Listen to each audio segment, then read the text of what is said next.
भर उन्हातून दुपारी 12 वाजता आम्ही असं वेड लागल्यासारखं घराबाहेर पडलो आहे. एवढं कडाक्याचं ऊन असतं तरीसुद्धा आम्ही बाहेर पडलो आहे आणि अगदी गावाच्या शेजारीच मिनी बाजारपेठ म्हणून आहे. तिथे छोटी अशी पण बऱ्यापैकी अशी दुकान आहेत. खूप मोठी बाजारपेठ नाही आहे. तिथे आम्ही चाललो आहे आणि आम्हाला कॉस्मेटिक्सच्या दुकानात जायचं होतं काही खरेदी करायला, तर तिथे आता आम्ही आलो आहे. असं काही विशेष काही खरेदी करायची नव्हती, काही 1-2 वस्तूच घ्यायच्या होत्या, पण तेवढ्यासाठी आम्ही एवढ्या उन्हातून आलो.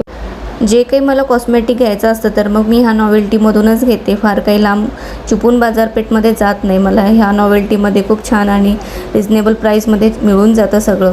तर आल्याच्यानंतर मस्तपैकी काकडी खाल्ली, कारण की पाणी पण पोट भरलं होतं, त्यामुळे काही मी जास्त जेवली नाही. काकडीच तेवढी खाल्ली आणि सकाळी ह्या कारणामुळे मला उशीर झाला होता, कारण की सकाळी मच्छी फ्राय करायची होती आणि अशा नवीन पद्धतीने आता मी मच्छी फ्राय करते. सगळे मसाल्याची पेस्ट तयार करते आणि मग मच्छी त्याच्यात घोळवते आणि फ्राय करते.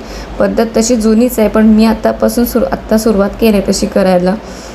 तर मच्छी फ्राय करायची होती, रस्सा करायचा होता आणि सगळी कामं वगैरे आवरून निघायचं होतं. त्यामुळे निघायला 12 वाजले होते. असं झटपट पटापट निघून जाऊ कुठे असं काही होत नाही. आणि तिकडून आल्याच्यानंतर विश्रांती घेतली, फार नाही पण थोडीशी 10-15 मिनटं थोडीशी विश्रांती घेतली आणि तोपर्यंत वाजले 4. तर 4 वाजल्याच्यानंतर आमचा चहाचा टायमिंग होतोच.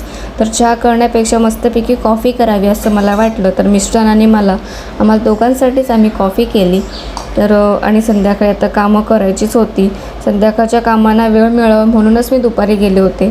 तर मस्तपैकी चहा पिते आणि पुढे कामांना सुरुवात करते.